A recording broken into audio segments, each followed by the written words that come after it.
పెద్ద సార్ దగ్గరికి వచ్చినాక ఇక కాంప్రమైజ్ అయ్యేది ఏం లేదు. ఘోష్ కమిషన్ వేసిన రోజే నేను చెప్పిన ఎందుకు రియాక్ట్ కాలేదు పార్టీ అని అడిగిన ఆ రోజునే. నిన్న సిబిఐ ఎంక్వైరీ చేస్తున్నా అని రేవంత్ రెడ్డి గారు అసెంబ్లీలో చెప్తే తెలంగాణ బంద్ ఖాళీ వద్దా, బగ్గు మనొద్దా తెలంగాణ? ఎట్లా మాట్లాడతారు? నిజంగానే మనిషి అవినీతి అయితే, నిజంగానే మనిషి డబ్బులు తినోడైతే వేరు మాట. ఆయనకు తిండి మీద కూడా ధ్యాస ఉండదా బాబు?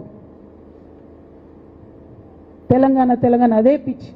అట్లాంటి మనిషిని పట్టుకొని ఇవాళ ఏది పడితే అది మాట్లాడితే కూడా రియాక్ట్ కాకపోవడం చాలా దారుణం, చాలా చాలా దారుణం.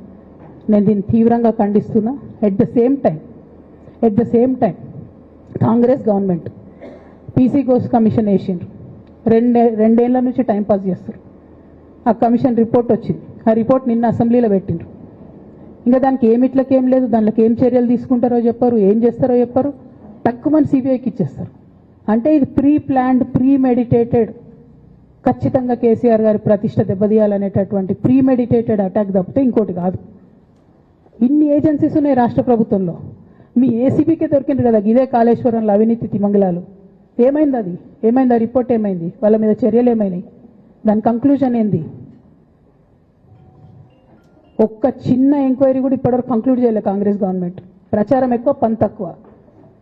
ఎప్పుడైనా మీ తప్పిదాలు బయటపడుతున్నాయి అనుకుంటే, ఎప్పుడన్నా ప్రజలు తిరగబడతారు అనుకుంటే వెంటనే ఒక రిపోర్ట్ వేయాలి, వెంటనే కేసీఆర్ మీద ఒక ఆరోపణ చేయాలి.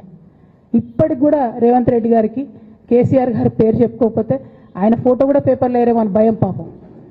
అందుకని ఆయన రోజు పొద్దుగాలేస్తే కేసీఆర్ని తిట్టుడే తప్పితే ఇంతవరకు కూడా వేరే ఆలోచన చేయడం లేదు. మేము డిమాండ్ చేస్తూ ఉన్నాం కాంగ్రెస్ ప్రభుత్వాన్ని, మీరు బట్టగాల్చి మీదేసినట్టు ఆరోపణలు వేయడం కాదు, మీకు దమ్ము ధైర్యం ఉంటే నేను పేర్లు కూడా చెప్పిన, చూడండి ఎక్కడి వరకు పోతారో చూస్తాం.